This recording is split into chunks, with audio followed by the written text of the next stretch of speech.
jacaylka waa erey oo keliya ilaa aad ka hesho qofkuu macneeya kuna dareensiiya. adigana waxaad tahay qofka i dareensiiyey jacaylka dhabta ah, misena i baray sida wax loo jeclaado. waan ku daryeelayaa, waan ku xafidayaa, ilintana waan kaa masaxayaa ilaa ay geerida iiga timaado. adiga adiga keliya ayaan kuu hibeeyey naftayda. gacalisa ha la yaabin qalbiga sida waalida ah kuu jecel, waayo ma yaqaano jacaylka xadkiisa.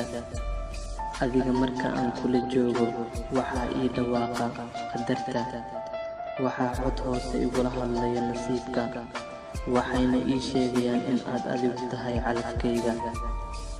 waxaan degayaa qalbigaaga, waxaan wehel ka dhiganayaa wadnahaaga, waxaan dhegaysanayaa neeftaada dhawaaqeeda, waxaana la soconayaa wareegga dhiigaaga. sida ii muuqatana qalbigaaga gudihiisa waa gurigayga dhabta ah. i rumayso, adiga ayaa ii ah wax walba, waana ku jeclahay.